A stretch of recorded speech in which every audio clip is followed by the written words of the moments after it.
pretty challenging. Sorry, I just like, oh, I better record it. So again, we're so glad everyone's here to talk about school disruption. Fred has already told me he's heard, a lot of people have been asking him about this. So we're really glad he's going to share with a wider audience. So I haven't introduced him yet, but this is Fred Kaelin, the Executive Director of the SHINE Initiative. And he is joined by my beloved Megan Sullivan. Megan and I have, Megan impressed me amazingly when she was a student at Worcester State with her passion for mental health. And we have remained closely connected since then, because I have rarely met people that are more passionate than I am about eliminating stigma and promoting mental health. And Megan's it. So she's my like mental health guru. As you also probably know, we're going to have some other folks joining us later in the our time here. Yeah. If people could mute themselves, if you're not Fred or Megan, that will be amazing. And I guess with that being said, I am going to just turn it over to you guys. We'll have you go through. Would you like to have questions as you go? Would you like those held till the end and addressed in the chat? Whatever you guys want.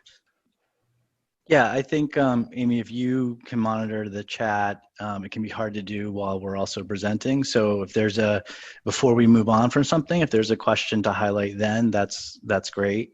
But there will be, you know, we put a lot of time towards the end, not towards the end, before the end, because I've been on so many webinars where it's at the very end. It's like, how many questions can we get in 5 minutes? Right. But we did leave, just so everyone knows, a bunch of time for questions, some discussion, to hear from our special guests from Children's Friend and Worcester Public Schools and UInc. They're going to join us. So the second half of this is going to be much more interactive, but it's fine if you want to highlight a question or two during.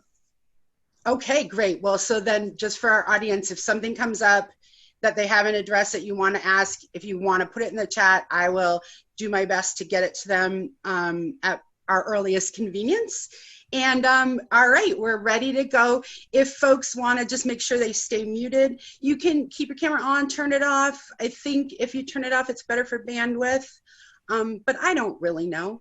So again, welcome. Thank you all so much for being here for this important topic. Go, Fred and Megan. Thank you. Thank you, Amy, for having us. As Amy said, this topic is something that we are getting asked about, constantly right now.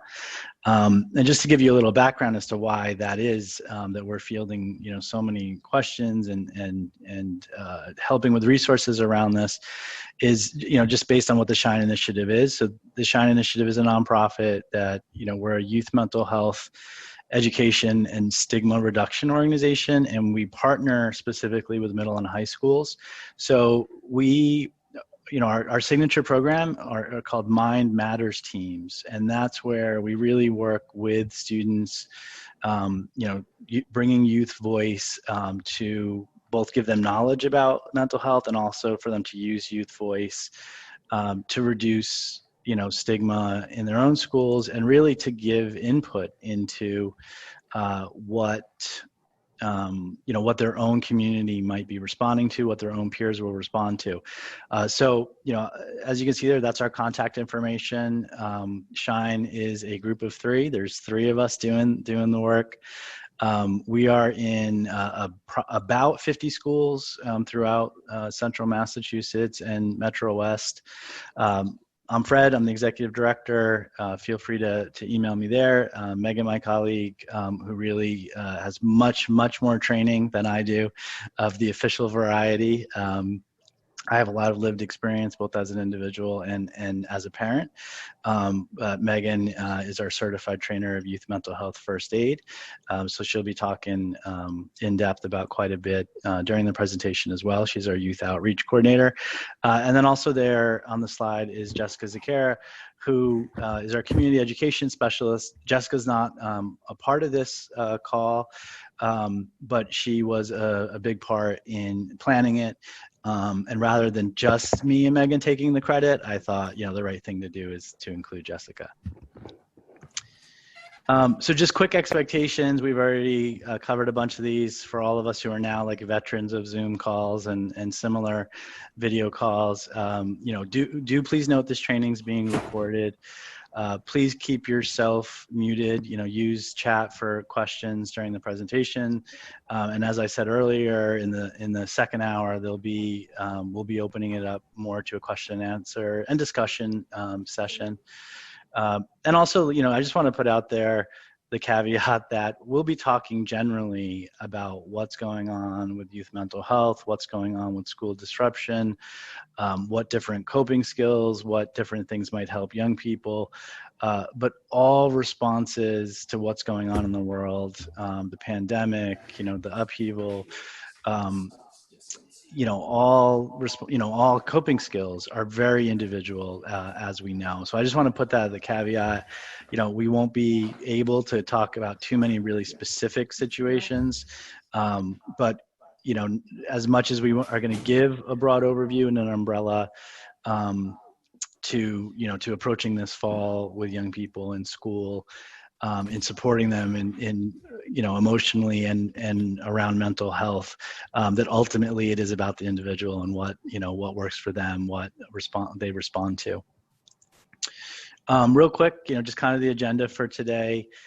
Just briefly, opening it up with kind of framing, what school is in terms of what it provides to a lot of young people, especially around the emotional side of things. What disruption does. We'll talk briefly about what the disruption in March through May was like, and then what this different kind of school year might be, what kids might be experiencing, what to look for around, in this time when we're all dealing with multiple stressors. Always a tough word for me to say, but as we're all dealing with multiple stressors, what to really look for. And then, a big chunk is this question of how to help, and let me start out by saying, I wish there was a formula for how to make this better for everyone, really easily and quickly. It is individualized, but there are some really good guides, about how to help not just young people, but also help ourselves either as educators or parents or guardians, because it all connects. We'll also, talk a little bit about resources, have our special guests join us. They certainly, have a lot of perspective as well, both from the Worcester Public Schools side and also as major providers, of clinical support to young people with UINC and Children's Friend. We'll have that nice question and answer and discussion session, and then a quick wrap up, and we'll be on our way. Here we are, September 1st, right? And it felt a little bit like fall this morning with how cool it is. We know, often the school year in this area is already up and running, and we've got a little bit of time here, for educators to have professional development and for us all to be ready to hit the ground running as well as we can. So thanks for having us. So real quickly, just so folks know, we are at Shine. We're not clinicians, we're not therapists. We are educators first and foremost about mental health. And one of the things we really do in the stigma reduction work is helping young people we're sort of a bridge to young people getting comfortable enough to getting support hopefully earlier than they might otherwise. The main reason teenagers don't get support around mental health is stigma and also access. And then so those are things that Shine kind of exists to cut down on. What school is for young people is really this, what it provides outside of the academics, because we're not really here to talk about the academics today, but what school is a routine. It becomes a framework to the day and to the week. As much as we all look forward to summer and recharging and not having those routines, a lot of young people actually struggle when those routines go away. it's familiar, and the familiarity is even that the parts you dislike are still familiar, and when I say that, it's not just to be humorous, but it's also true. We have an alum of one of our Mind Matters teams who talks a lot about how, as much as she desperately wanted to be gone from the school she was attending, when she was 16, 17 years old, and felt like she would be, even more supported out in the world and wanting to be an adult and all those things that teens feel. She talks very openly about how the year after she graduated high school was really the worst year of her life. And she just kind of fell off a cliff because she said, even the teachers I didn't like, I still knew I saw them Monday to Friday. They were still a familiar face. And maybe, I didn't like them because they were pushing me on things or different things, but that was still a familiarity rather than having that go away. School is obviously, outside of the academics, an opportunity to learn, pro-social skills, emotional regulation, emotional skills, both in planned curriculum, especially, in elementary and middle school, but also just in being a part of a group and having to navigate that in the classroom. School also has multiple supports built in, some young people, the highlight of their day is, music or art. And, others have obviously IEPs or 504s. And that means that not only there are multiple supports, but there's multiple eyes on a young person. And from so many of the educators we talked to, particularly in May and June, as the school year was winding down, and now in looking forward to this next school year, that multiple eyes on young people, particularly when we might be concerned for them or when we might know, some subtle signs, is something that I know a lot of people are concerned about. What school disruption was in particularly March, April, it was sudden and unexpected for nearly everyone. First it felt like it was short term, even in my house, I have two kids, in my house, we were talking about, in a couple of months, maybe we'll be through this in a couple of months. And then short term grew into medium term. And now obviously here we are, it's still going. There are wide discrepancies with technology know-how among both young people, educators, and parents, also with Wi-Fi access, that exacerbated all kinds of, social isolation, missing academic time. Parents and family members and guardians having to take over instructional roles. And then just fewer eyes on kids and fewer supports, because so many of those supports are really difficult to do just over a screen like this. And then as time went on, screen fatigue took its toll on everybody. When we pivoted at Shine to starting to do some webinars, and Megan and I were just talking about this the other day, we started to get to a point where we realized, man, we can't just be on 6 or 7 hours straight in front of a screen and still feel, not exhausted, and still, and so let's intentionally spread out our Zoom meetings and trainings. And also, a lack of hands-on learning, obviously happened in a lot of ways. And for many learners, many young people, many adults, the best way to learn is in those more interactive, hands-on, experiential ways. And so much of that went away. I know this recap was what a lot of people know and what you're here for, but it's important to sort of frame it as we move forward. What school disruption, was also like, it was sad for people, missing things. It was scary, so much unknown. Worried about COVID. Worried about when are we going to be back? Teachers worried and parents worried about our kids falling behind developmentally or academically. Stressful, right? Just stress upon stress.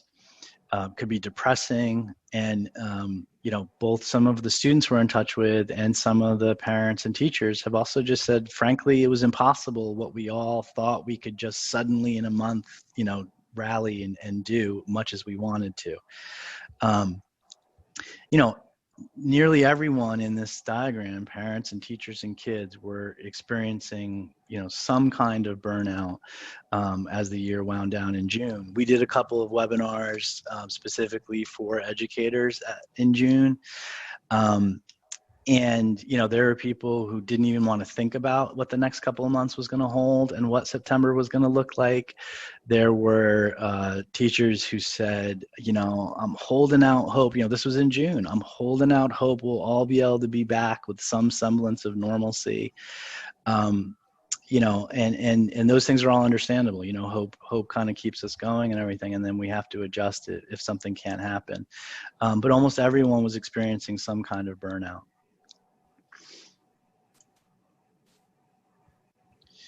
What school disruption is now, while it's a continuation of what we all first experienced, in March through June, it's also a little bit different. Starting a school year, which is unfamiliar. There's an unfamiliarity with starting a school year for lots of kids. My oldest son is starting, a new middle school. So new teacher, new middle school, and that will be remote. So there's an unfamiliarity just with the beginning of school and wanting to get oriented to school normally. And then also, obviously this huge lens of doing it remotely. It's worrisome in a lot of ways. Lots of people, parents and guardians, teachers and youth, have different worries about what this is going to be like. Is it going to be sustainable? All those kinds of things. Also, an ongoing sense of loss, both, sometimes for parents and guardians and teachers and youth, again, that sense of, we didn't get to have the markers of ending the year a certain way. We're not getting to orient to, a new beginning in ways that we're used to. Some of those markers and transition points, weren't really possible in the ways that they have been in the past. Also, a lot of people still feeling like their reserves are depleted because most of us, have the ability to rally and to rally, for short periods of time to get through, but our energy can only be sustained for so long. And so that's, not to be only focused on negative things, but it is something that is very real. The good news is, this has been more predictable, even though it may have felt like for the last 3 or 4 weeks, whether, districts are finalizing their plans and et cetera, that it may have felt like it was a moving target, but it was more predictable in terms of, we know that what we're trying to do is figure out how to do school in the midst of this pandemic and what's going to be possible. It also means there's a bigger toolbox. Shine is a small nonprofit, that was mostly focused on those teams in schools and working with teachers and educators in schools around youth mental health and stigma reduction. We didn't even have the kinds of resources we've now been able to acquire to do this better. I didn't have this really cool headset before to help drown out background noise, which is highly distracting to me for some reason. So we have a bigger toolbox. We know more than we did in March about a lot of things. I know teachers who, didn't really know how to send their students a PDF form that the kids could actually write in, who now know how to do that, and, different things like that. There's also more supports, rallied around this. Certainly Worcester and Worcester Together and different entities, have continued, since March to figure out what those supports need to be.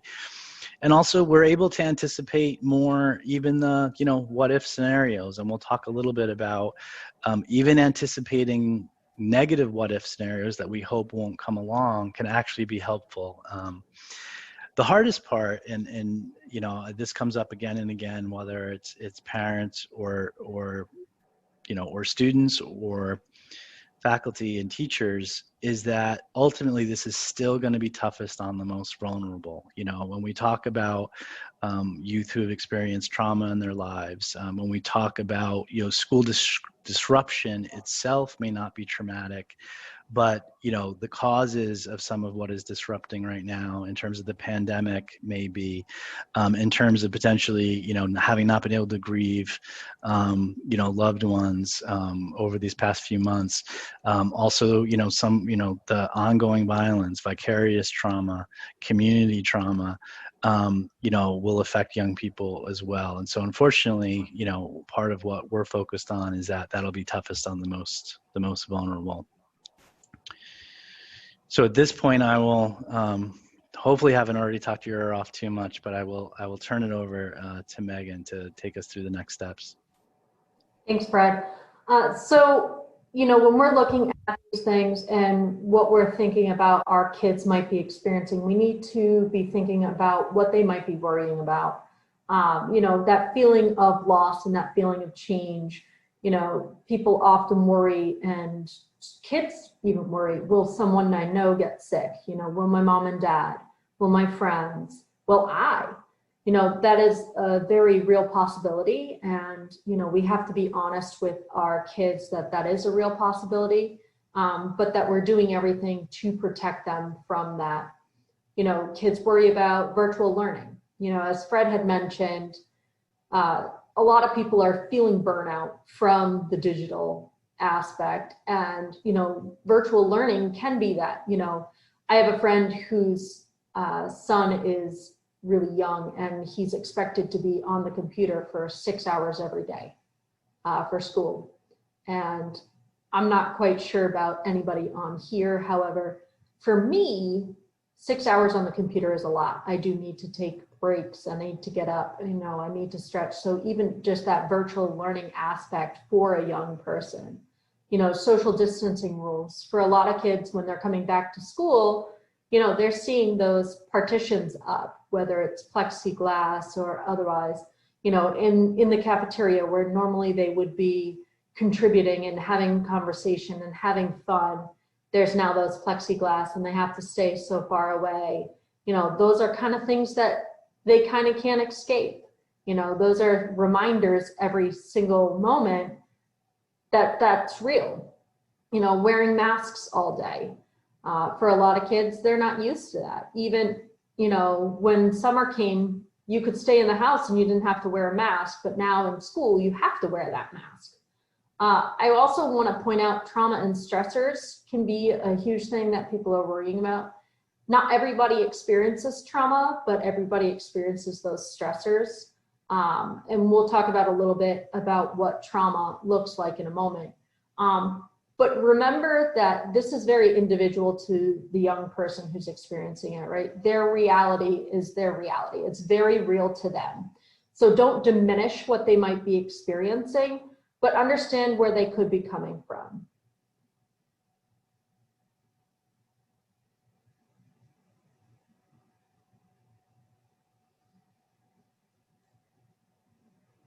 Next slide, thanks. What to look for their warning signs. When we're talking about warning signs, typically we're saying something that lasts 2 or more weeks, right? That's the standard definition that's been given. But right now, we can't judge that because everything has changed so much. So what we want to be looking at is to what degree, right? I put on here a slide of what typical versus atypical looks like. You know, so the typical person is, you know, seeking that autonomy, wanting to be alone a lot more, you know, wanting that space. But when they want to be with you all the time and have meltdowns when you walk away, that's really not typical. You know, wanting to have more time with friends or even family, but now doesn't want to spend time with anyone, or is isolating, or is, you know, shutting off communication. Having less impulse control is normal. The frontal part of their brain has not fully formed. Your frontal part is responsible for reason and thinking. So if it's not fully formed, you're going to get more impulse. But we want to be looking at things that are extreme risk-taking behaviors. You know, how far are they pushing those limits and boundaries? You know, is this something that might be explosive? Again, all of this is to what degree.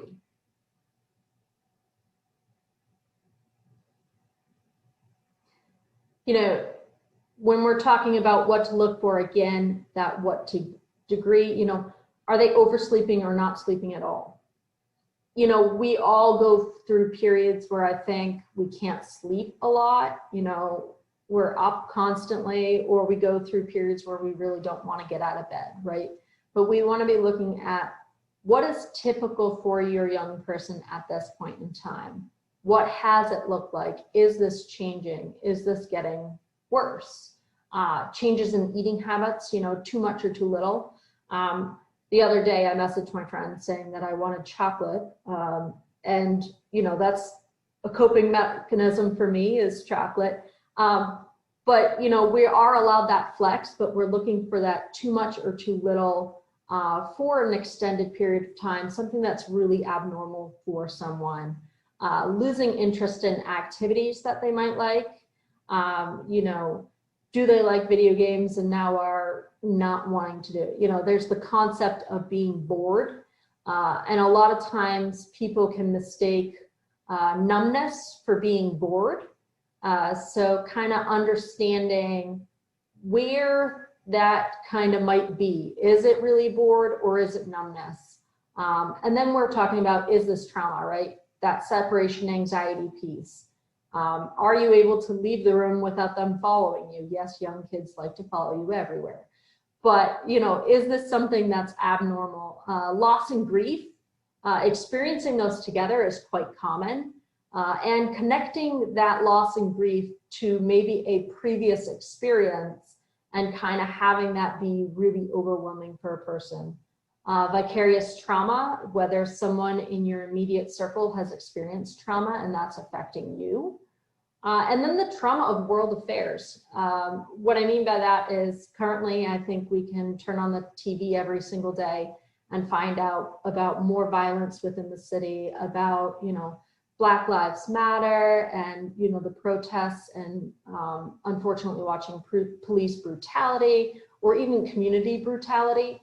We just want to be kind of mindful that that could be, you know, affecting someone to a major degree. And yes, Amy put in the epidemic of racism in the comments. I can see that is a huge thing that's going on right now with us being mindful as to what kids are experiencing. Is this something that we should be limiting media intake, especially for ourselves? I think that's also an important thing, is we also need to take care of ourselves and then we can take care of others. If we're not taking care of ourselves, are we really putting ourselves in a position to take care of others?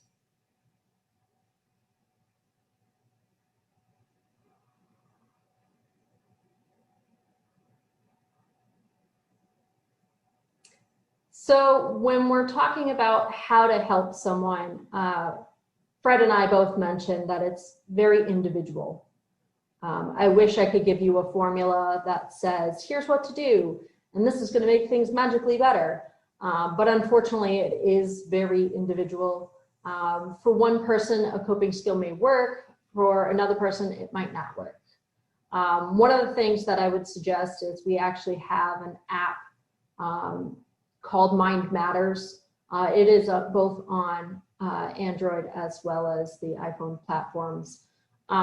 But it gives coping skills. It allows people to check kind of what their emotions are, and then it gives coping skills and you're able to see if they help. Some of the major things that I kind of want to highlight that we want to be, you know, either making sure our young people have access to, or, you know, making sure that they're doing is exercising, right? That might be 15 minutes a day. I'd prefer at least an hour a day because that's what's recommended. But sometimes we can only get so much into our schedule, but reminding yourself to exercise every day, reminding kids to exercise every day, sleeping, you know, especially for kids because their brain is not fully formed. Sleep is a very crucial thing to help it recover and develop. So being mindful that they're getting at least 8 hours a day and that you're getting a significant period of time sleeping. Eating healthy. You've all seen the beautiful My Pyramid. I like telling kids all the time that I don't know anyone who follows the My Pyramid thing on what's recommended and not, but I want to make sure that people are eating healthier, right? Because like I mentioned, I like chocolate. That's something that I like to cope with. But just because I have chocolate once doesn't mean I'm not allowed to have it. But we want to be making healthier choices, like instead of Cheetos, grabbing an orange, right? Just kind of those things. Doing grounding is really important for a lot of people when they feel out of control. One of those things is doing breath work. On our YouTube, we actually have a video of doing some of those breathwork exercises. I'm not going to go through any here because it would be very time consuming. But there's, that kind of breathwork. There's mindfulness 5, 4, 3, 2, 1. That's something where you look around. What are 5 things you can see? What are 4 things you can hear? 3 things you can smell. 2 things you can. I'm trying to go through. Touch, 1 thing you can taste. It might be out of order, but you kind of get the idea of where you're able to kind of more focus on what are you doing in that moment, what's going on in that moment, instead of getting yourself all wrapped up in the, oh my gosh, I've got to do this, being able to kind of focus and then take on the day, right? I like to think of other coping skills, like maybe taking walks in nature. We also know that nature is a really good healer, as well as doing things like doing photography or writing, journaling, art. Those kind of expressive things that can help someone cope are really important. The other thing is model that behavior for young people. Right? Because if they're not taught how to do something, they're not going to know how to do it. So make a regular practice of that. Teach them, suggest them, give them options, right? And then maybe ask your colleagues, what helps you? What helps, what can I do? And normalize this. Coping skills and taking care of yourself are really, really important. A lot of times people confuse the fact that coping skills can also mean self-care. And we want to be doing that. We want to be taking care of ourselves because you can't pour from an empty cup.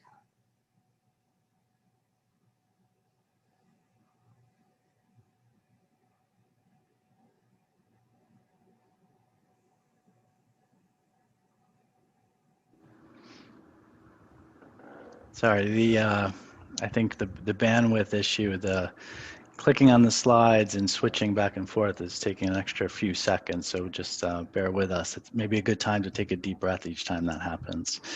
One of the things we talked about earlier is just a little bit about how just the existence of a regular school, structure is good for, most kids. And one of the ways, to try to help in this time, in this fall and winter is, wherever you are, whether you're, a parent and guardian with kids at home, whether you're, someone who cares for kids, is to give kids as much structure and routine as possible, because so much is out of everybody's control right now. We don't know what the season is going to look like in a couple of months around flu and COVID, and will we still be doing a good job in Massachusetts? Will the change of the seasons bring back different issues that we all have to just respond to as they change. But giving kids structure and routine they can count on in kind of an immediate way. And the caveat is also then with some flexibility built into it, right? So if you create a regular, even a 10-minute daily walk as a family or something, if there's a day where you reach that and it's just, it's not the right time, it doesn't help to drag your kid, kicking and screaming on something like that. So we all need, kind of to be more flexible, but as much as possible, be flexible within a structure and routine, that again will help most people ourselves included, as well as most youth.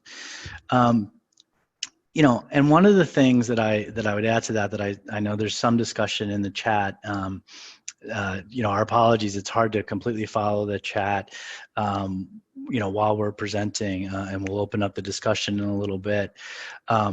But it is true that a lot of, not only parents and guardians, but a lot of young people struggled with the fact that all their environments became a single environment. Home and school and all of that got blended together. Any different ways that you might be got blurred. My dad persona at home is a little bit different than my, amazing executive director persona here at Shine, right? Those things matter. Those things, different aspects of our identities, matter. And, it's something that if kids can have access, and I know that there's efforts in the city of Worcester and other places to set up that even if they're doing remote school, that they might have environments, organizations, to go to where they can do that. That's something that I think will also help. One of the things around structure and routine that's sort of taking it, to the next step is something that here in Massachusetts, Dr. Melinda Mock-Greenberg calls anchors of normalcy. And really, I heard that phrase and I thought, that's what I want. Give me a couple of anchors of normalcy during all of this. And she suggested, some of these are more for home. Like I said, daily walks with families. That should be yoga and breathing, not yoga, but yoga and breathing. Stretching, and also regular silliness outbursts, and sometimes, paying attention to the young people you're working with what they naturally gravitate to. My youngest, my 5-year-old, who's about to be 6, he latches on to some things that I think are one-off silly things that we might do as a family in a moment. And the next week around the same day and time, he wants to repeat it. And at first it just seems like, that just sort of happens organically. You can't just make it up. And he'll begin to get upset if we won't repeat what I experienced was this sort of one-off, stretch of silliness that happened organically. He'll want to come back to that as something that is clearly for him, a comfort, to him, and helps bring down a little bit of his own stress level. These are things that, I know a lot of you on the call are also educators. When you're doing remote learning, remote teaching, making it a routine to open, if it's a science class, a math class that you're doing online, but still making a routine that the first couple of minutes, maybe you all do a deep breathing exercise and you explain to the kids, if you're a science teacher, you explain the science around it or whatever it is, but it still creates that sense of us raising this level of awareness around social emotional right now, mental wellness right now. And making it a routine for them to expect, and not just doing it as a one-off and they don't know if it's going to happen again or those kinds of things. I know a lot of teachers and caregivers for young people, even psychologists, we know when they're working with younger kids, even, remotely on virtual platforms and telehealth, they'll have them stretch. They'll back up the camera and they'll do stretches with the kids. They'll involve the body as well because of that mind-body connection. And I think those are all good things. So trying to create anchors of normalcy. Related to that, but still kind of worth its own mention, is establishing a common language. Kind of a shorthand for some of these times, in a sense. We happen to be in a district where I mentioned my son who's starting middle school earlier. We happen to be in a district where we had the choice of, hybrid or remote. And he really agonized over it and we went back and forth discussing it. And after, a number of those discussions, we realized we kept kind of coming back to, there's no great answers right now. There's no great answers right now. You're looking for, just good enough. And accidentally, that kind of became a little bit of a shorthand where, there was a time that he and his younger brother and I were trying to brainstorm, something we could go out of the house and do. And, they were suggesting a few things, especially my youngest, where we had to say, oh, we can't do that because of COVID. Oh, that place is still closed, et cetera. And, my 11-year-old unprompted said, there's no great answers right now. And that's when I knew we'd gotten to the common language for these times. And, and what that does, again, it just takes a little bit of the edge off. It's a little bit of, it acknowledges the fact that we're in this together, that kind of shorthand. Also, and as people were joining, Amy and Megan and I were chatting, and I said, both personally and professionally, getting asked a lot about how to support young people from elementary. My youngest, is starting kindergarten, so from kindergarten, to teens, like Shine does. And one of the things I kept coming back to is how often, we can forget to be specific when we check in on, are you feeling tired? Are you feeling exhausted? Are you feeling sad? Are you feeling angry? Are you, we tend, to avoid the difficult. And so we tend, we are all sort of socialized to be more general. But, whether it's suicide prevention work, whether it's work with young people around mental health, the more specific you are, the more it gives them a chance to actually answer in an honest way. I'm at heart an introverted person. And, it's always felt to me that if someone just sort of gives a general, like, hey, how you doing? That they don't really want me to tell them how I'm doing. There's, I'm not going to go into a long list. And in similar ways, being specific, at the end of the first couple of days of remote learning, saying to a young person, are you feeling tired? Are you feeling frustrated? Are, trying to give them something to name it. And it's even helpful if they say, no, it's not frustrated. No, it's not, tired. No, it's not angry. And, it gives them an opportunity to really start to say, what is it, I'm feeling, and maybe to give voice to it.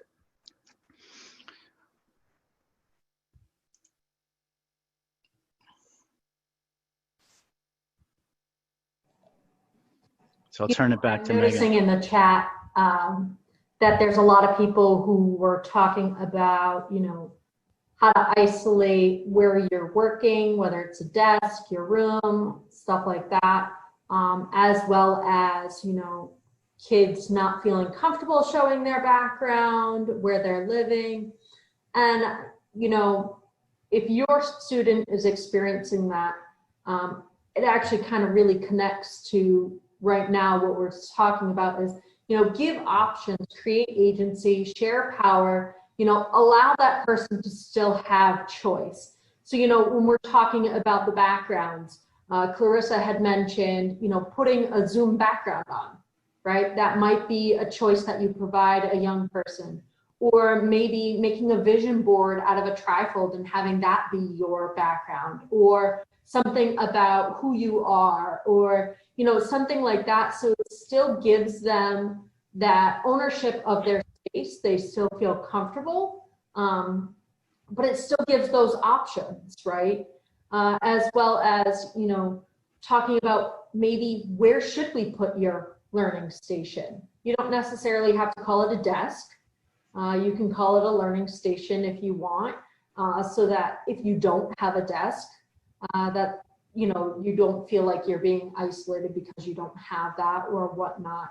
But even giving those options on, coping skills, so today at noon, we're having our regular get up and stretch time, but, maybe you don't want to get up and stretch today. Would you like to read a book? Would you like to, draw something? Would you like to write?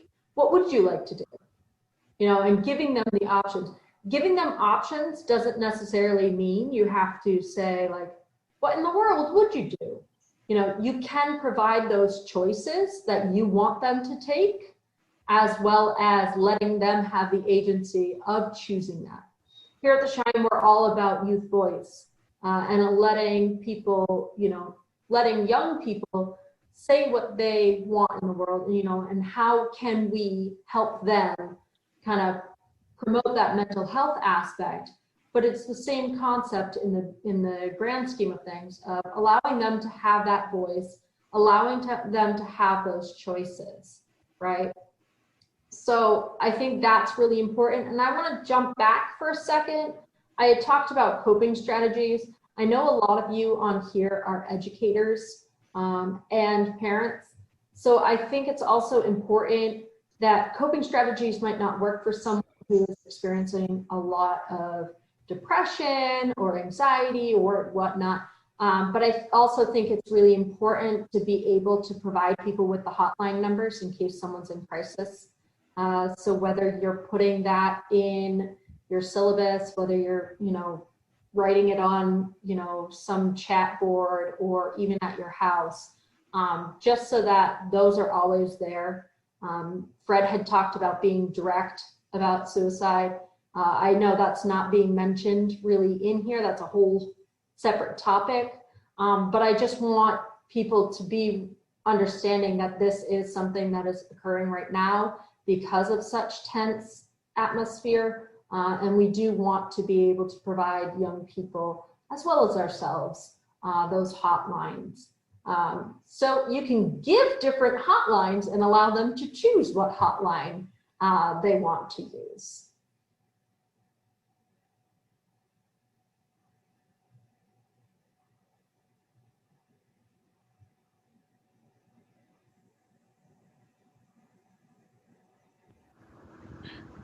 So trying to keep up with the chat, you guys have phenomenal ideas and input. And, you know, someone did just raise, you know, also, you know, the side of how to navigate this as professionals. And, you know, we'll definitely, you know, can turn the discussion to more of that soon. When I mentioned some of those trainings we did in June for some teachers, not trainings, but really webinars and discussions, you know, one of the big things that we kept coming back to is how do you navigate this and help a young person or young people while you yourself may be also struggling. And, you know, or, you know, it's so overwhelming. When I said earlier, one of the words we heard a bunch about the school disruption was how impossible it is to do all of it. You know, that's definitely something that is there. I think a lot of what we've talked about so far, you know, directly relates to us as well, you know, us as educators, us as parents and guardians. And we can definitely turn some of the discussion here to that soon. You know, when we talk about the worries and anxieties young people might be experiencing, you know, of course, educators and parents and guardians are experiencing those as well. You know, just to return to a couple of other things to help young people navigate this time. You know, another thing that I know works a lot, you know, in my house, and works for me, you know, personally, is having the kind of anticipatory either conversation, or for myself, it's just kind of, you know, being honest in my own head around a what if scenario. You know, what if, you know, we start school a certain way and then it has to change? What if, you know, my favorite teacher gets coronavirus and has to quarantine or actually gets really sick? What if? And a lot of young people, and again, a lot of adults, we avoid what we think is uncomfortable in the short term, but in the long term, actually saying, all right, let's play this out. Let's play out this negative scenario that is really stressing you and weighing on you. You know, if something turns out for the worst, what is it going to look like? How much can we anticipate this what if scenario? And, it helps so that it's not just this stretching endlessly, the world ending kind of feeling.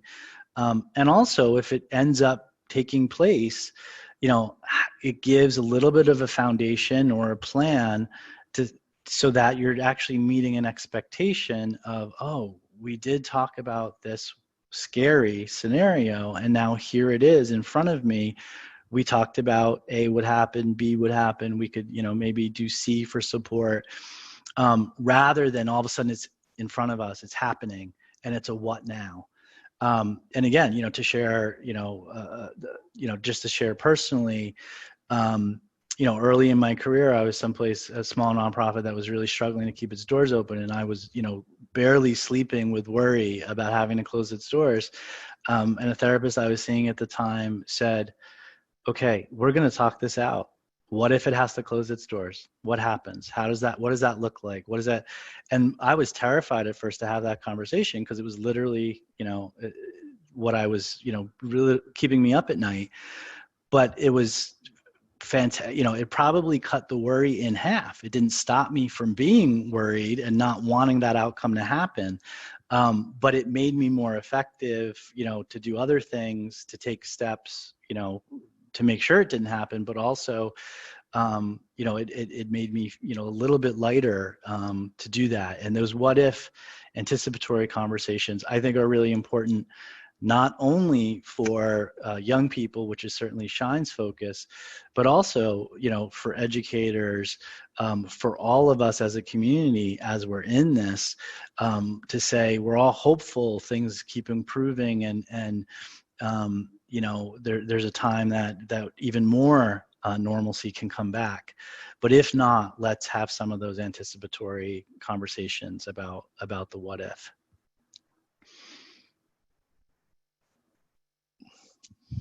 So I do know that I think, Amy, I think a couple of our special guests are on now.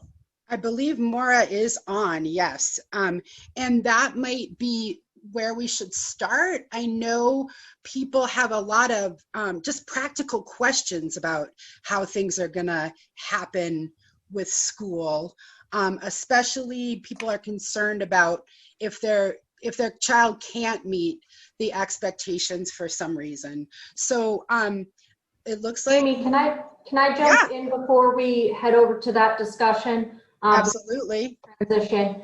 I do want to mention in the chat, I have put our toolkit as well as our resource directory. Those are available free online. You can also reach out to us and we can help you navigate that, as well as, again, our Mind Matters app, which has coping strategies and resources for young people, so they have those in their pocket. I do want to emphasize that, because sometimes it's easier for a young person to look at something like that and not necessarily have that conversation, or to learn, because we do take people through the process of having that conversation, whether it be a parent or a young person, as well as it has coping guides, etc. I mean, it is really a valuable resource that we spend a lot of time, putting together so that you guys can have, accurate information and information that will help you. So again, those are on our website, and you can get the iOS or Google platform for those. We aren't a direct service provider. However, we would be more than happy to help you navigate and get to those resources that you need. I also know from your resource guides that you have a good variety of age-appropriate topics, even for the really youngest. I know that your primary space is sort of middle school, high school, but there are early childhood providers on today who, hopefully will chime in at some point about things that they've seen work or resources they know of. And I do think we could, I can't see, you know what, can we stop the screen share for a second, then we can kind of see more people. And I know, I'm pretty sure Maura is here and ready to go. I am. Yay, thank you, Maura. I'm thrilled to introduce Maura Mahoney, who's the director of Social and Emotional Learning for Worcester Public Schools. I'm sorry if I didn't get your title right, but she's here to just kind of talk about this topic and how we can support kids, how the school is going to support kids. I know people have a lot of worry around this, so thank you so much, Maura. Yes, thank you so much for the opportunity. Anytime I can jump on Megan and Fred's coattails, I am there. Shine has been a tremendous partner to the Worcester Public Schools, and again, just bringing the expertise and the understanding. And it's really, they've been great to work with. So, which of course means I'll be calling you right after this to book you shortly. So, again, I mean, it's sort of this. I am the manager of social emotional learning for the district. At heart, when people say, "What's your, what do you do?" My response is that I'm a social worker, which is what, at the end of the day, I consider myself. I think that everything that, I've thought about a lot of things over the last several months, but, just remembering back that on March 12th, which was a Thursday afternoon, I sent an email to my staff of 100 and pretty much said, oh, tomorrow's a snow day. We're going to do a deep clean. See y'all Monday. And that was it. Like, no one came back. I have, did the whole work from home thing for a couple of weeks, found out that I am absolutely not wired for that. And perhaps may have been if my husband and 25-year-old son weren't also working from home, but that's another story. So I've really tried to figure out a lot of ways. First of all, I think back to, I've used Fred's phrase about wearing your mask and not just, our COVID mask from a presentation you did in the spring, but the airplane. Remember the airplanes? We used to take them places and, sleep in other rooms and things. To really think of that analogy that we have to take care of ourselves first. So just really looking at what do I need? And for me, it was being in my office. I also thought like it was sort of that normalcy, and that every time I do a staff meeting or a Zoom, seeing me here sends a message. It really, I'm not frazzled, I'm not panicked, you're not seeing the dirty dishes in my sink. And that's important for me. For others, it's more important that they be where they are, and that's fine. So I think that the first thing that we're really working with our staff and teachers is helping people figure out what it is that you need. What do you need to do to take care of the 25,000 children that we're charged with for the course of the year? I also learned early on that you can only plan so much. People know now what the Worcester model is. It is remote learning for at least Q1. Teachers will be, and to Megan's point, we are not expecting 6 hours a day of children watching TV, because 6 hours a day of the most enriching, enthralling PBS programming is not good for little brains or big brains. So we're really looking at, we've structured it, and the current schedule and the structure, people have no, and this isn't like just sort of lecturing, people have no idea how much work went into getting to this model. And for me, again, as a social worker, seeing the frustration that I come out, people would come up with this great plan, and I'm sitting there with my social worker brain thinking, don't be wed to that, don't plan on that, because if you put too much into it, when it doesn't happen, people get frustrated and understandably upset. So really being able to say that we have to know the process to reaching solutions, even though we don't know the solutions. We've done a ton of building with the community. We've really reached out to people, feeling, just being very transparent. This is what's happening. I look around, Amy, I feel like you and I, we haven't seen each other since we sat next to each other at the Shine Gala, physically a year ago. But it's like, oh, we know we're connected to each other. The community is fabulous. I mean, the things that are available in Worcester are unbelievable. And people have really been able to put aside whatever differences they had and say, that's great. We just don't have time for this. So again, we've come up with a structure that we hope will work. It's for the 10 weeks. It will be remote. Teachers will be doing synchronous and asynchronous, two words I never said as much as I do now. So some of it will be sort of, and if you think of school, really think of school sort of in person. I don't want to say like normal or real time, because this is what we have now. what we had last year was normal for then, what we have now is normal for now. So there is not, hopefully, a teacher or a student, hopefully there's no student experiencing 6.5 hours of Charlie Brown teacher. There's the way it should be is the teacher has a lesson, gives a little plan. This is what we're going to do. Then the kids go off into groups and do it, and then everybody comes back, or kids are working together, or they're doing activities. And that's what we're trying to make. This is not just like, think of the worst course you ever had in college of just lecture. That's not what we're looking for. It's also important to understand that what we had last spring, it was not homeschooling and it was not remote learning. It was crisis teaching. And one of my roles is overseeing homeschool for the district as well. And parents will call and say, we need to homeschool and are able, and I'm really able to talk to them about what happened last spring was not, first of all, not homeschooling. And I found it irksome, all the funny stuff on Facebook, like, oh, homeschooling day 3, teacher fired for being drunk by 10, or I promoted all the kids and suspended them. That's not homeschooling.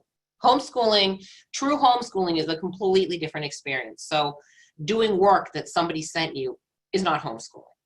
And what teachers are doing, again, was crisis teaching. So we have, plans. It will be available during the regular school hours, which I know has been a concern, but it's one that the Department of Ed is saying it needs to be during the school hours to allow equity. If everybody's participating in a group activity at a certain time, then everybody needs to be participating. So we're doing that. Our counseling staff have been assigned to their schools. We've increased support at the secondary level in the high schools because, to me, I think engaging high schoolers is going to be it's going to be our biggest challenge. We're shifting our focus from attendance to engagement. Because even in days where there was in-person instruction, if I'm sitting there like this, just sort of looking out the window, I may be present, but I'm not engaged. So how do we engage kids? Starting yesterday through tomorrow, all Worcester Public Schools staff are doing remote learning training, which is basically how to use all the Google tools. I mean, it's amazing. I'm certain anyone who knows me knows that I'm not, I'm not a Luddite, but I'm also not very computer savvy. It's amazing the things that are out there. I have seen some unbelievable Google classrooms created by counseling staff, to the point where one of them is in one of our schools that's sort of an old, when it was somebody thought making schools look like bomb shelters with, concrete blocks was really cool and timeless. Somehow this person who hasn't even been assigned to that school yet, that's what the office looks like. So people are being so creative. It's really cool. All sorts of resources will also be available, as needed for the crisis. But we're hoping that there won't be quite as many. We know that kids are going to come back different. And I'm also concerned that grownups are going to come back different. And as concerned as I am about the mental health of kids, I'm, also concerned about adults, because kids are resilient. And we don't know what adults have been living with. What if, there are some people who their job might have been like the 8 hours a day where they felt good. And there's so much stressor at home. There's a sick child. There's an aging parent. There's, all sorts of things that we don't know about. So our goal, and again, like you were saying, to keep it as structured and similar as possible, to the point where I'm even suggesting, if your school did the Pledge of Allegiance and the silly thought for the day and whatever, do that. Let's try to have it not normal, but structured and predictable. Because, again, that's the foundation of wellness, is just knowing. And I love what Fred said about, talking about what the worst case scenario is, because people are walking around with that. So put it out, call it out, put it on the table and look about it. All anxiety is anticipatory. So let's say, okay, you're right. What if someone gets sick? What if grandma has to go in the hospital? What if I get sick? So we can acknowledge that. And then sometimes just hearing the words takes away the power and the hold that it has. Not always, because you know what, myself, this spring, the biggest challenge, apart from the little job that I have on the side, was having an 85-year-old mother who we were running out the clock so she wouldn't have to go into a nursing home until there could be visitors. So we're planning every scenario. What do we do? Who goes, you know, and it's normal. Everybody is afraid. Everybody is frazzled. We are not the same people we were, but I don't think that's always a bad thing. You know, I was talking with somebody like, you know, when you look at all the things that are happening in the world, I mean, the racism stuff, it's horrible, but it shines a light on it for us to say it's real and it's wrong. And this is what we have to do. You know, did we need $150,000 weddings? I don't know. You know, did we need all the stuff we have? You know, and I think it has caused people to look that, you know, we have relationships with people that we didn't. And, you know, I'm excited that the schools are going to be doing more of that social work stuff. I mean, it was tough in the spring, and we've done a lot of work since then. So again, the schools will be reaching out to families. Anybody who's heard me on more than one call is sick of hearing me say this. If you are a parent or you work with parents, please, please, please make sure they get in touch with the school so that we have the correct contact info. We cannot get you a Chromebook, a hotspot, gift cards if you're homeless, or any support if we can't reach you. So it's critical. Stay in touch, stay connected, you know, let us know what you need, because we can't, you know, that part of one of the big hits that we took was about, you know, the Chromebooks. People have moved. I know one family's moved 5 times since March, and each one is sort of riskier than the last. So it's critical to keep us posted. So I'm not sure if there are questions. I think one of the concerns that I heard sort of randomly, Amy, I had an email from you yesterday, and then 2 other people, just sort of the way the universe works, about food. In the spring, we had the pandemic EBT cards, which were a blessing for many families. The cards are still active. However, as of today at 1:07, there will not be more funding on them because we're not in the quarantine situation that, you know, things are not shut down the way they were. Families still need food and still need money, but there's not that. So another ask that I have is that we found out that over 2,000 of the pandemic EBT cards that were sent out in Worcester have not been activated, which is a shame. I had one theory about why that was, and I was wrong. I assumed, you know, people had moved, or it was immigration, or people were afraid. We looked at I think, Amy, you were on that call last week. We looked at the area codes, the zip codes, and they're more west side. So I think a lot of parents took the cards, and I've spoken to parents who said, well, I took the card, but I feel guilty because I don't need it. I want it to go to somebody else. Well, that's not how it works with government, things like that. It's not like the $500 you're not spending goes to someone down the block. It just sort of sits there and gets evaporated into the ether and goes to something not feeding people. So asking people to activate their cards, you know, hoping that things don't get bad and people, you know, I think a lot of folks survive the first round, might, if we have a second, which hopefully we won't, but if we do, they might not be in as fortunate a position. But also, if someone has this, that you can buy them on, you can use the card to donate food to a food pantry, you can donate to a church, anything that you feel, you can buy your groceries and donate the money to something else. But it's important to activate the cards. So we are working on the feeding sites. We found out yesterday that the USDA approved to continue with the summer feeding, which is a huge blessing for people who don't know. I mean, I was like very happy.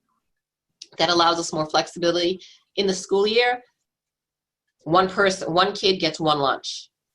Whereas in the summer, what has been set up is a parent can go up and say, I have 6 children, and they're able to get food for 3 days, breakfast and lunch for 3 days. We're looking at the sites. We're looking at working. I know Friendly House also did the summer and out of school time, see how they're doing it. We want to make sure we support the learning pods, and also to have the pickup and delivery after school hours, so that parents can pick it up on the way from their hard job. So feel free to email me if you have any suggestions, if you learn that there's a pocket of need, but we're just trying. We just want to make things, keep on our masks and have everybody keep on their masks and really just sort of work together to get through this. Someone like Fred had said, there are no right answers, but there are many wrong answers. And I think that what we have to do is really just work together and show that, okay, we thought this would work. It didn't. Next, we'll just keep doing, we'll keep doing it until we get it right. And until, things can settle down. So if there's any not student specific, if you have a student specific question, please email me offline. But any other questions about Worcester? I know, thanks again. You're totally right. I've got some really amazing COVID relationships that I didn't have before. We're all COVID friends. Right, we're all COVID friends. But it has absolutely been inspiring to see how much people will come together and try to find solutions. I saw, people offered that clergy wants to help, the YMCA wants to help. There were also some questions about technology, and I know that's sort of a whole other big can of worms that many people are looking at and working on. Mm-hmm. So I don't know if you're able to address any of that, but parents concerned about, like, I don't know how to do a Google Classroom. I don't know how to do this myself. How can I help my kid? Right. The short answer to that is that I know what I don't know, and that's what I don't know. But I do know that if you go on the Worcester Public Schools website, we are off our tech, and Sarah Kiriatsis, who's our manager of digital learning, is just unbelievable. I mean, it's awe-inspiring. We're setting up caretaker tech academies. So it's a great way, and it's not parent, because we are quite well aware that the vast majority of folks who are going to be with kids are not parents. It might be a grandmother, it might be a neighbor, it might be a cousin, it could be a 16-year-old sibling or a 20-year-old sibling, or a child care center or a pod. So we are offering like little boot camps for folks to get brought up to speed on that, and that's something that will be ongoing. So again, the Worcester Public Schools has on our website, we have tons of info about that stuff. So if you click around a little bit, you'll be able to find that and register for those. We will be distributing additional devices. We're doing the Chromebooks for kids and iPads for the real littles, and then the hotspots. But again, if we don't know where we are, we can't get you one. So, and we very clear takeaway. Let the school know where you live. You gotta let us, right. We're many things, but we're not mind readers. So yeah, I know technology. I mean, most days I'm pretty appreciative of the fact that, my own kids are, grown and on their own. I don't know what decision I would make. If I had my district is doing a choice, I don't know what I would do. I don't know who would have stayed home. If this had happened 15 years ago when they were in school, I don't know what my choices would have been. So I figured that since I don't have to put energy into that, I can put my energy into helping folks as they navigate those very choppy, shark-infested waters. Appreciate that. So I think I'm going to turn it over to my other good COVID friend, Kristen Mayotte from U Inc. I know she's here somewhere. I'm right here. Yay! Hi, Chris. Chris has sort of led a lot of the summer programs, or at least been involved in many aspects of them. So she can also speak to how that went, what she saw. And so we'll hear from Chris. And again, if people have questions that weren't addressed already, please put them in the chat. We'll try to address them, but I'll be quiet now. It's you. I feel like I'm going to echo a whole lot that both Maura and Shine have said, because and Shine's presentation was excellent and really kind of points out, I think, for all of us, a lot of aha moments and things for us to think about. I will say Maura and I had just announced at the last meeting and had said, if there are hubs, the education hubs, which the governor just did the executive order at the tail end of last week, that some of our education hubs will be able to expand so that there'll be a place for kids to go for educational purposes. for school-age childcare, you know, the Worcester Hope Schools is ready to work with those hubs and figure out ways to collaborate for mental health and for emotional well-being and support services. And so I think one of the biggest things that came out of the spring and definitely the summer is we learned how to work together in a much different way. And really, we always talk the talk like, oh, we collaborate. And all of a sudden we had to like look at each other and say, wow, we need to really collaborate. And I think we're going to, on the other side of that, see that that will benefit kids in a more impactful way than just a COVID moment. I think it's something that will actually help us to serve kids in a larger way. But every turn you look, and I'm looking, there's 212 of us on this Zoom right now, and all of us, I think, could probably point to 6 people that we're collaborating with to get families and kids services right now, and our student services, which I think is pretty fantastic. One of the things that we did, so we did virtual day 1. So that following Monday, we went virtual with all of our tutoring, our college access, we started doing telepsych virtual that following week. We didn't stop, and we did teletherapy virtually as well. And we just kept chugging, and that's the way it's been. That's been the reality. And actually, we usually see a dip in summer engagement on a therapeutic level, and that actually hasn't happened this year. It's kind of been the status quo. And Joanna can probably say the same thing for her organization as well, is that we've actually been able to engage youth at a more consistent level because we were able to get them engaged telepathically or teletronically or whatever Fred could probably tell me what the right word would be for that. But we were able to actually get them engaged early on. And so I do have sense of hope. So I feel like a lot of our COVID discussions lack some of the hope pieces, the things that we can concretely do and work together. But in order for us to be able to do that, and some of the things that we did over the spring and over the summer was thinking of like in a frame of not which kids need services, but making an assumption that every kid needs something right now. Again, 200, over 200 of us here right now, and I think we could all say we all need something. There's something we need. There's something we're missing. There's something that's changed, that's disrupted our lives. For us, we've really worked hard to think about what is it that kids need? What is it that particular individual needs? Every interaction that we had, we thought beyond just the what's in our face right now, right? So I saw this great meme today that was from Edutopia, and they pointed out like kids that we think are attention seekers, right? And we go, oh, he's just seeking attention, are actually now connection seekers, right? So there's someone who is really looking for some connection or something. And so we developed ways for us to be able to assess that.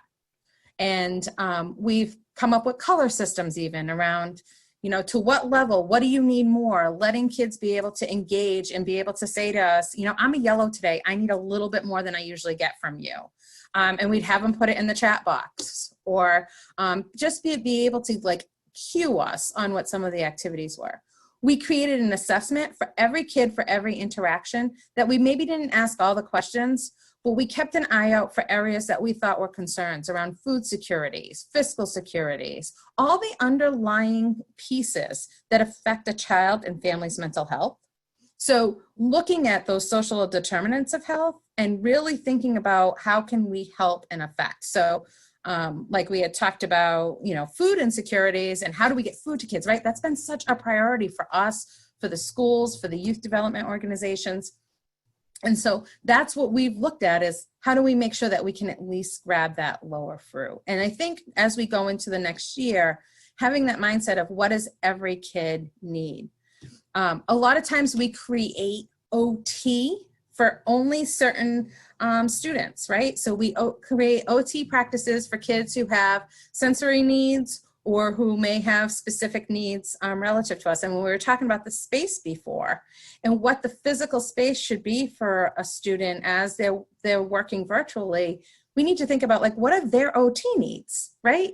So what is it that they need to make that happen. I must be saying that a whole lot because on every social media platform, these really cool calming strips come up for an advertisement for me. And I realized the other day when I was like, oh, I got to buy them, which I did, you know, an impulsive buy. I realized it was because I'm not the only one who's thinking about what are those OT practices in this world? How do we help to engage kids in their own way to be able to calm, support, and provide, you know, social well-being in their space? So a lot of those practices are things that we put into place, but that we have to be proactive with. And then as I was listening, one of the things that comes to mind for me is, I hope, and maybe I'm way too optimistic, but my hope and my reality is we're not always going to be here, right? And so we're going to come out of this on another side. And so, you know, as I've engaged with some kids and some consulting services that I'm doing, I realize that there's a whole bunch of kindergartners and first graders who this is their first experience. This is what they know, right? And so as we're developing what they know now, we have to prepare them for coming out of that. We're all going to be doing dances. We're going to be happy that we're going to be in classrooms together. The day that we can embrace and hug each other again is going to be a really special day. But for some of our kids, that may be scary. So it ends up being, we have to think now about what are those parallel processes. So we keep talking about preparing, right? So what are the parallel processes that we do now to also prepare for the future? So explanation and discussion. So saying to kids, we're putting a mask on now, and this is the reason why. We are sitting 6 feet apart today, and this is the reason why. So being very clear about why we're doing what we're doing today so that kids don't feel that it's not normal, because that would be unrealistic. It is today's normal. But they also know that means by saying this is what we're doing today, that means something may be different tomorrow. So planting those seeds across the course of the year, we're almost preparing ourselves for the next step. So those are just things that, some practices that we've put in place in kind of both roles that I've been in, but they're also things that I think are going to be really important going into the next school year. Awesome, Kristen. Thank you so much. Those are some great ideas and suggestions. We also have in our audience today, Johanna Sagarin. I hope I pronounced your name right. She is a child psychologist. She's at Children's Friend. And she is, you know, just gonna, I see people like that. I must have really said it wrong, sorry. What, but my she's, name? Yeah, did I do okay? You got it right, that was amazing. Nobody ever does that. That was smiles of joy, good. I thought it was smiles of embarrassment. I'm like, oh no, they're embarrassed for me. I was so impressed. Oh my gosh, that's great. Thank you. And so whatever, you know, you can share with us your thoughts about what this is going to be like for kids, what services Children's Friend can offer right now. As you've heard, our audience is full of parents and anxious ones at that are happy for any sort of advice we can get. Sure. So just to bookend the name thing, it's Johanna rhymes with banana, saccharin like savarin coffee or saccharin, the sweetener. Yeah. So, and yes, I am a psychologist at Children's Friend. I am also a parent dealing with, you know, fortunately for me, I'm very lucky. My kids are 15 and 19 and pretty independent. But I have to say, for my 19-year-old coming home from freshman year in college, really stank for her, and being home for 5 months. As much as we loved having her, and she's wonderful, she didn't love being here. So a couple things before, I want to piggyback on what one of the things Kristen was saying right at the end there, because I thought it was such an important thing, and I think I've been thinking about this a lot, and that was the sort of preparing for after. And I will add that I don't think it's just for the kids for whom this is all they know. I think for a lot of people, there's a lot of fear, right? This is why we're doing so much of what we're doing. And the notion that when we come out of this, we don't have to be scared of interacting with people. And there's so much, I mean, we know anxiety has been on the rise, certainly among kids and teens for a while now. And this is, you know, it is the reality. It is what we're dealing with now, and we do have to be careful, and it is so important that we're careful right now.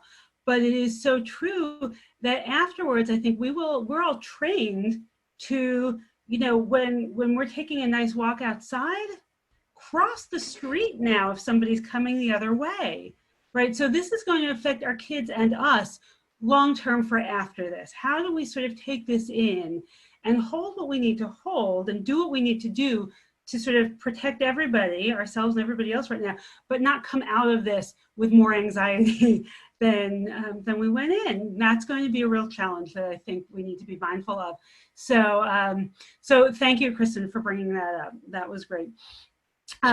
Our experience has been similar to some of the things that Kristen talked about, in that we also typically have a dip during the summer at Children's Friend in our outpatient clinic. We did not have a dip this summer, and in fact, we've had better luck with people keeping their appointments. And in the beginning, it was because not only were people able to, this reduces some of the barriers around transportation and things like that. And that's definitely an issue.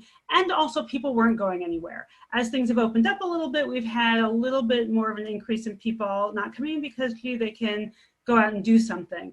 But we have not had a dip this summer. We've had a lot of people coming in, and we've had a mix of responses among our clients.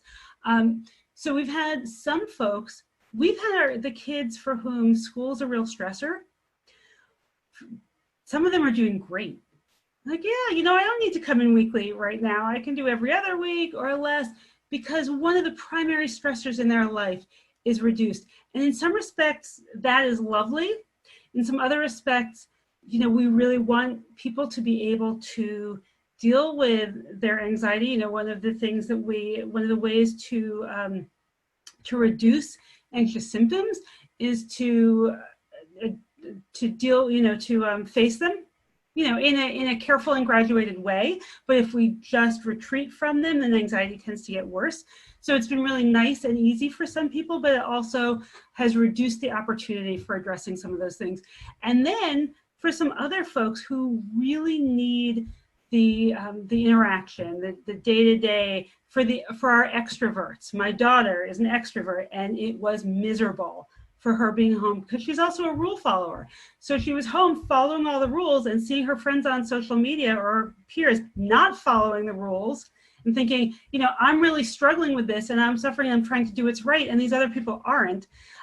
So there are just so many different feelings and so many kind of perhaps surprising ways that people are responding. And we're really trying to figure out where people are at with all of this and help them figure out what will be the most helpful thing. I think Maura's point about routines, it's not the same, but having routines in place is so important. It's not just every day is the same, and it's sort of whatever, and sleeping till whatever and doing whatever. So having routines is so important.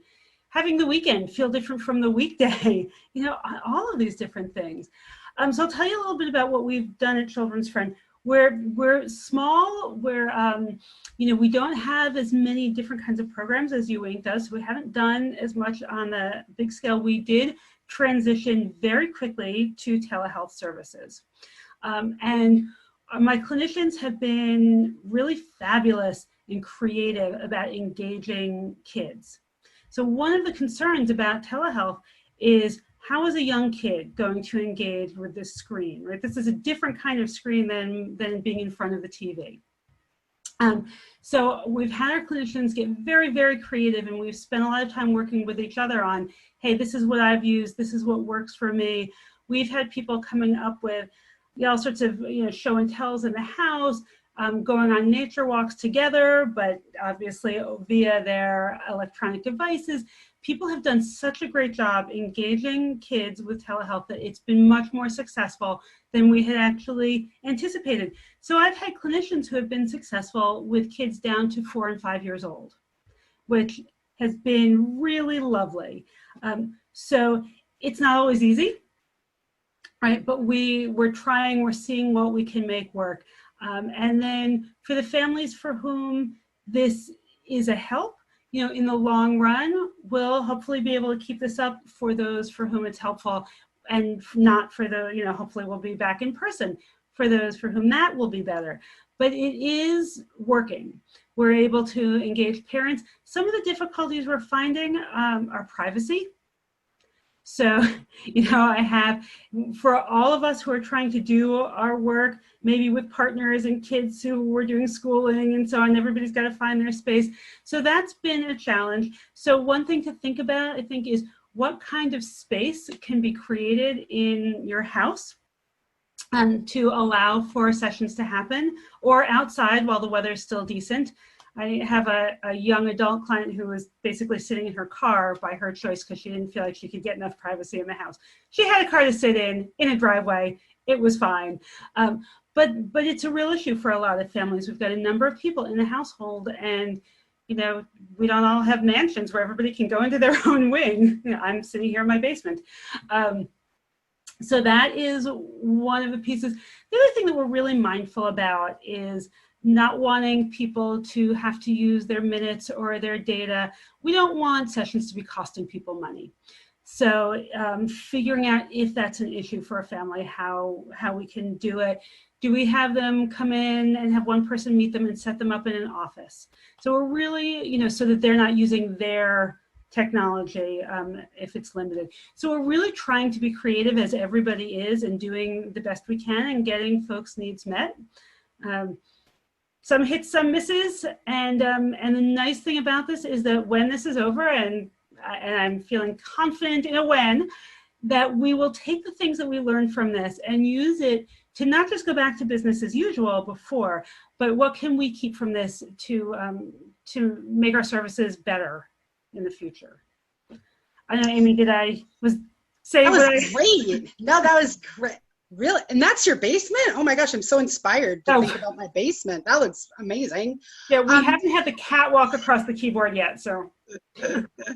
I was hoping maybe you'd want to take that question from Rachel. She is saying, do you have any thoughts or tips or tricks on how to help kids, young adults process all of these feelings, conflicting feelings, when of course we're ourselves in conflicting feelings, trying to process it all? Yes. So I think several things. I was about to say, Maura said something that I think was really useful, and it's totally gone from my head about what it was that I wanted to highlight. So Maura said something. My brain does not function well anymore.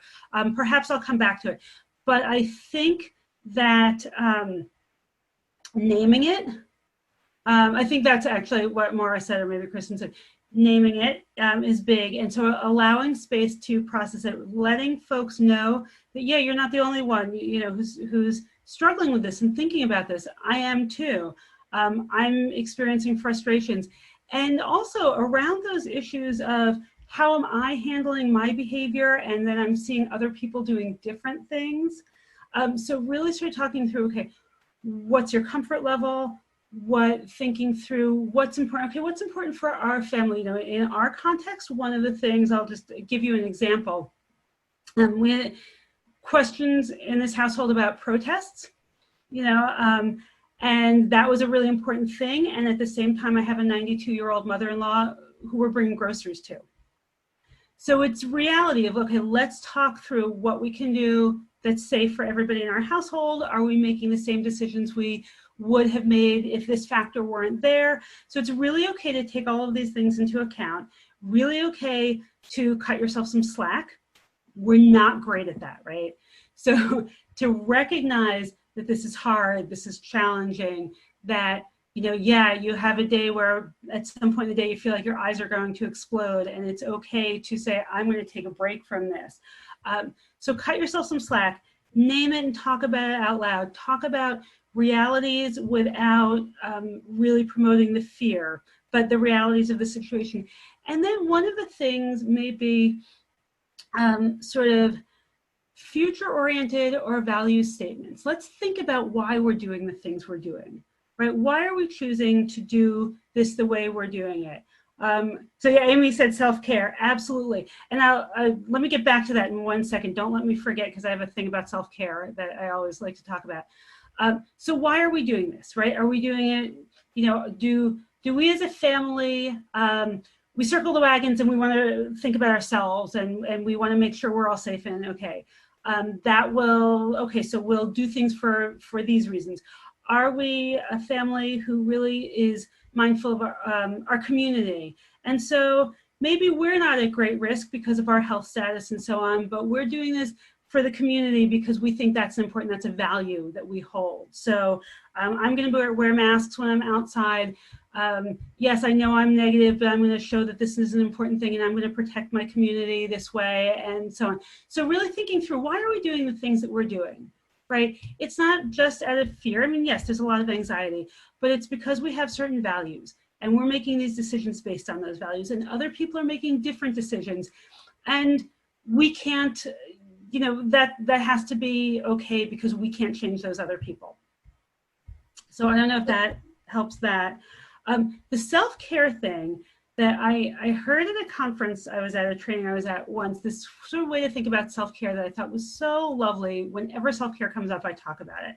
So thinking about self-care, not just, I think when we think about self-care, we're very quick to go to the, you know, I exercise.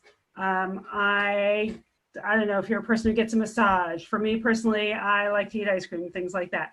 Like, that's all great, but I find it helpful to think about self-care in sort of different stages, right? There's immediate. What can I do? What do I have in my back pocket in the moment if something happens? All right, that gets me sort of, I can feel my blood pressure is rising and so on. What can I do right in this second? The woman I heard talking about this, and she sings the Bob Marley song, 3 Little Birds, in her head, right? So having something that you can call upon right away when you kind of feel that whatever rising in you. So there's immediate self-care. Then there's short-term self-care. Okay, so what can I do when I'm not in this moment, but I need to bring myself down, either right after something happens or this evening when I'm still ruminating about it. And then there's sort of more medium term, yeah, I'll treat myself nicely. And then there's the long term. I take care of myself physically, I do, you know, whatever. But I think it could be helpful to sort of think about all of those different stages of self-care, because when you do that, there are different tools you use. And it can be helpful to have a tool for the immediate, a tool for the short term, a tool for the long term, that kind of thing. It's interesting because I actually think on self-care too, sometimes it's not the obvious thing. And so like when I think back on Rachel's question too, and I think about some of the kids that we had this spring that and staff jointly going through all those emotions constantly. And even today, as we sit here, because the anticipatory, like what's going to happen with the fall, am I going to have, you know, seniors saying, am I going to have a prom in May? And we're like, whoa, slow down. Let's see if we go to school. Like there's so many variables. And I like that you had said that we name it. And then in addition, we validate it. Like it's real, right? Like we really don't know these things. And I think for a lot of our youth and for ourselves, sometimes we say to ourselves, like, is it just me? Because I do see all these kids outside playing basketball, but yet I'm not. And so that validation is so important. And then putting pieces of power and control for youth and for ourselves. So what can we do? So there was so many things that we have experienced that we've had no control over. Everybody's making rules for us. Everything else is completely out of our control. And so finding little nuggets of things that we can give kids control of and asking them how to take that control, but also not having them do it on their own. Finding other nuggets that we can do jointly with them. Because it's so important that our youth don't feel like they're alone to take it on, to take the burden on. So, you know, what could you do? I know this is a horrible situation. You hate being in front of, you know, how can you find yourself some time in between? What can you do for you? And what can we do together? What are some things that we could do together? The self-care and where it comes up in really strange places is we found this spring and throughout the summer, the best points of self-care for our adolescents in our college access programs and our high school dropout programs were community service. So again, that helplessness. So, you know, you're like, really, that's self-care, working them to the bone out in the community? Yes, it really was. It filled the cup for youth. And even if it was a letter to elderly in nursing homes that weren't getting any visitors and making a card, or if it was, you know, making a video to thank all of our first responders, going and working, you know, at food pantries and helping to collect foods for food necessities. So all of those things were things that all of a sudden the control got put back in the youth, back to the youth. And it was something that would help them to reset so that they could then improve their functioning for what they needed to do. So I think sometimes just thinking about like, what is self-care in a broader spectrum? And the other thing about self-care is it's different for everybody, right? So you can't cookie cutter it for any one class of kids or any one group. You have to think about what fits because you want the end game to benefit the child or the youth long term. And you may have to try a bunch of different things for a particular individual. You know, there may be things that you think, hey, this worked great for so-and-so, and then it just falls flat. So one of the things that we sometimes do with our kids and young adults is create coping boxes. And that might be a nice thing to do. And there are coping boxes. I usually take a shoebox or something like that and wrap it in wrapping paper to make it look nice, you know, the top separately from the bottom. And then you can put in things like bubbles, Play-Doh, some people like mandala coloring, Sudoku, you know, whatever it is, things for different senses, lotions that smell really good, you know, cotton balls for breathing exercises. There are all sorts of things that you can put in there. We often even put breathing exercises, like write them out and stick them on the inside cover of the box. So you can have a lot in there that's like, I'm feeling stressed, I don't know what to do right now. Let me pull out my box. And then I've got these things that when I'm not in this moment, I've already figured out are helpful for me. So let me just pull out my box and see what's speaking to me right now. Awesome. Thank you. So we have about 20 minutes left, and we're going to hear from Dodie. Dodie Swope is the leader of the Together for Kids Coalition, a co-leader. So she's going to just quickly talk about the youngest, our kind of our toddlers and the under 5 set that's so hard to engage. And then we're going to kick it back over to the Shine Initiative and have Megan and Fred sort of close us out. And I have heard from other people that they have thoughts or comments, so we definitely will open it wide after the Shine Initiative comes back on. So Dodie, it's to you. Thank you so much, Amy, and thanks for inviting the littles into the room. I'm really excited to be here. So we just had a large coalition meeting last Friday, actually, and we heard from parents directly. You know, I think everybody knows that you can't apply what you do to even 5-year-olds to 2-year-olds. You know, there's just the developmental needs are huge. And so the prenatal through age 3, they really require more people in the lives of those children. They need support. The parents just really need support, and they're feeling incredibly isolated at home by themselves. So one of the things our mental health person on the panel said is all of the things that young parents do to support themselves and build resilience are off the charts for them right now. You know, come over, have a cup of coffee, let our kids play in the other room for 2 minutes so we can catch our breath. And I can ask you, is it normal that my kid's doing that? And you'll say, oh yeah, my kid did that. And I get that kind of interpersonal support from another parent.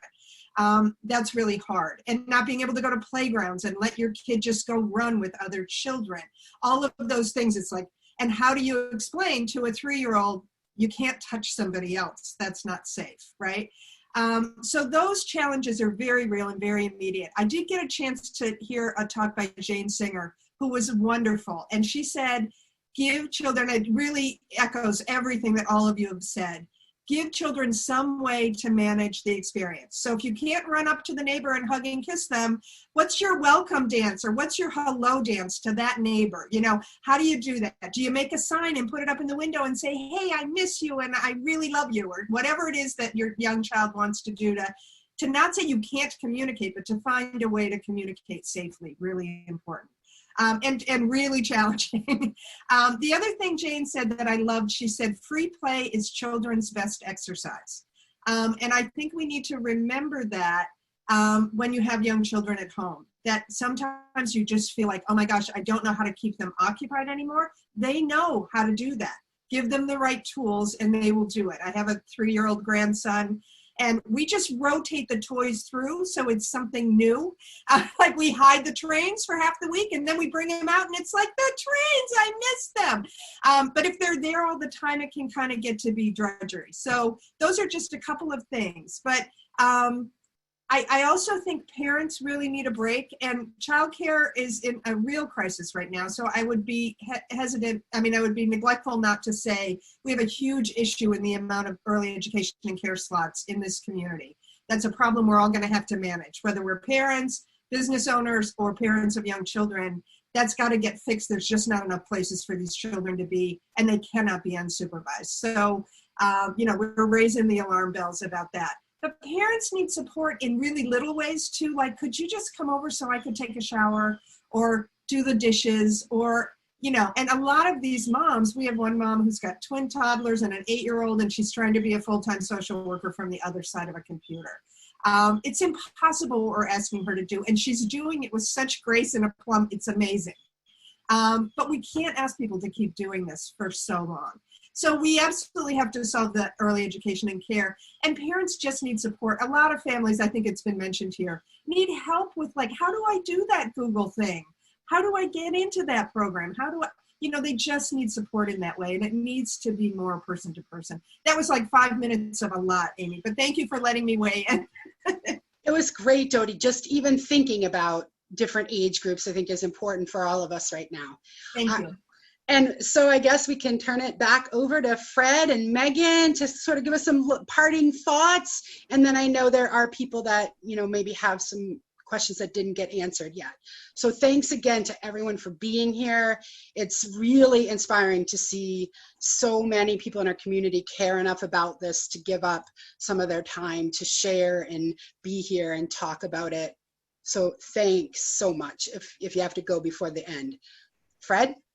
Yeah, Amy, you stole the first thing I was going to say, which is that, it's amazing to see over 200 participants stayed for nearly 2 hours because we all have been experiencing the world this way. So I'm glad it's been engaging enough and helpful to people. And, thank you to everyone, Maura and Kristen and Johanna and Dodie, for being a part of it too.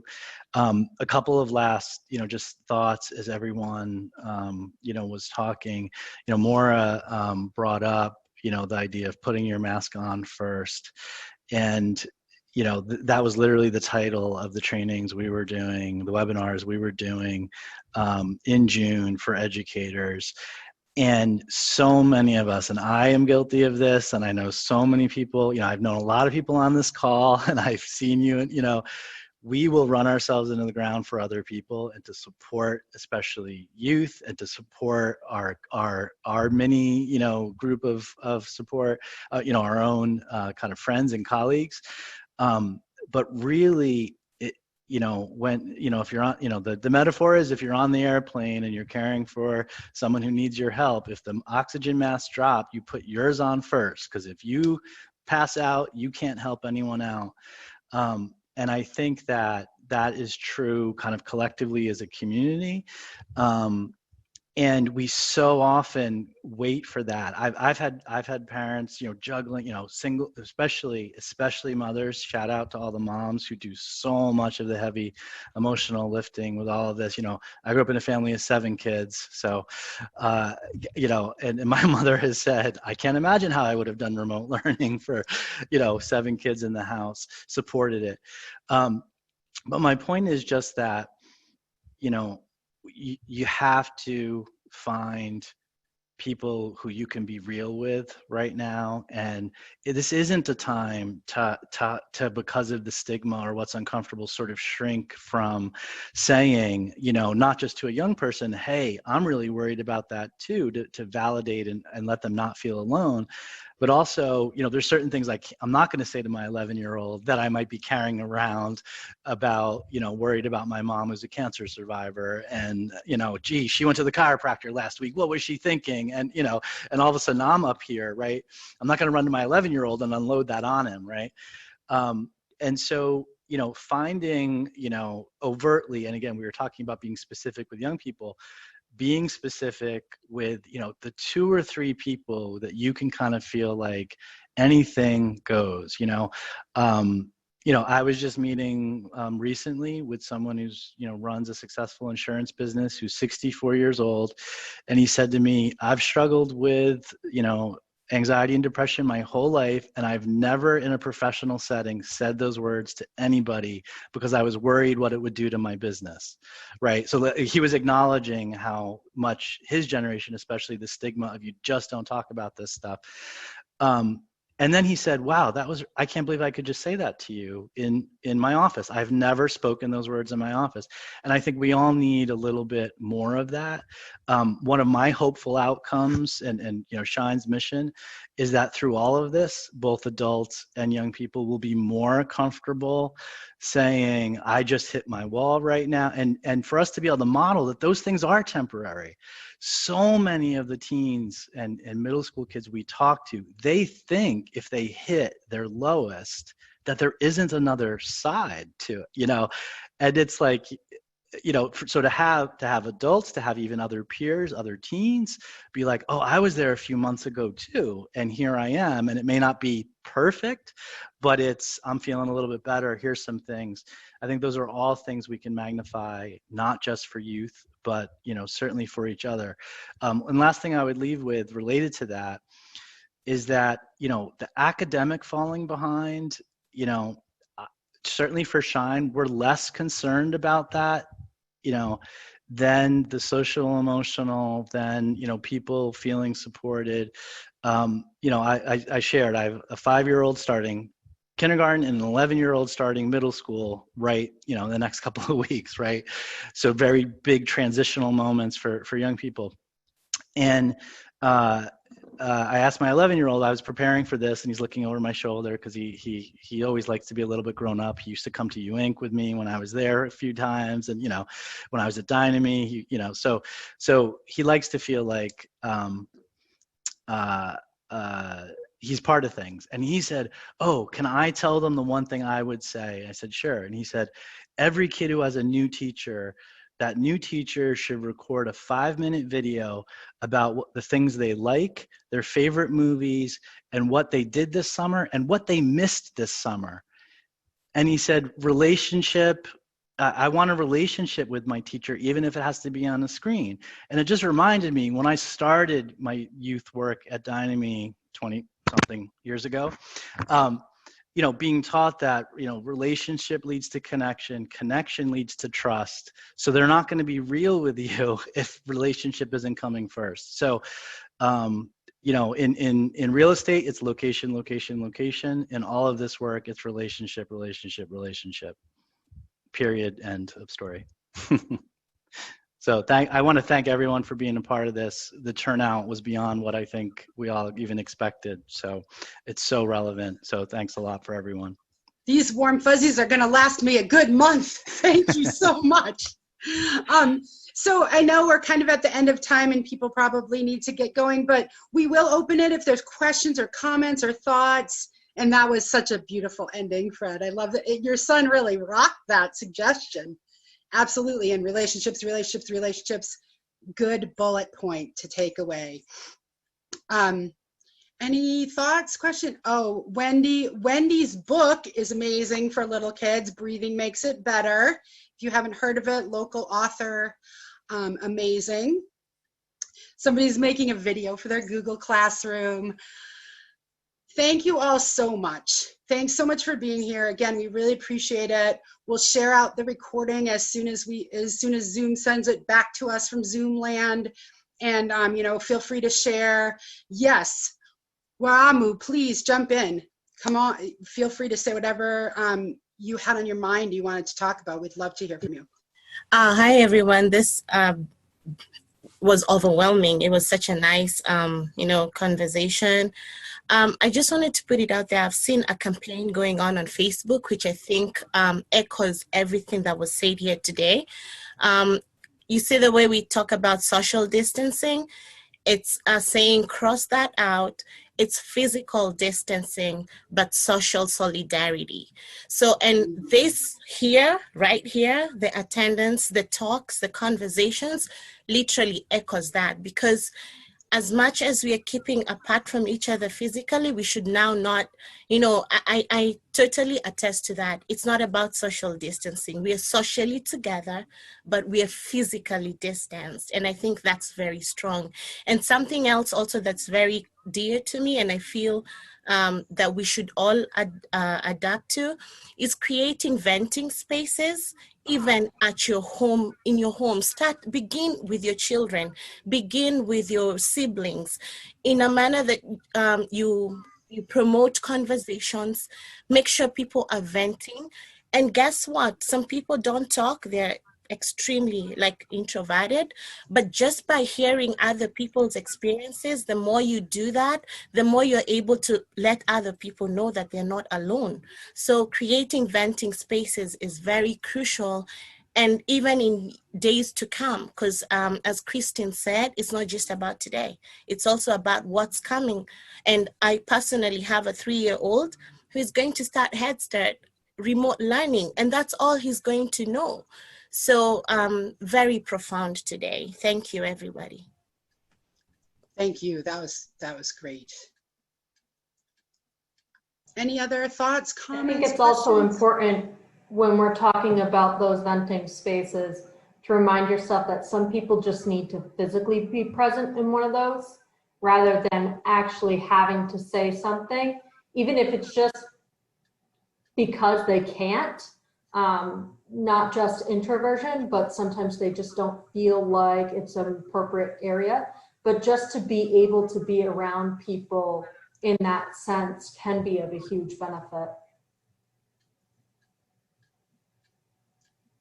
Excellent. Thanks again. I saw, Clarissa, you had put stuff about what Mission E4 is doing.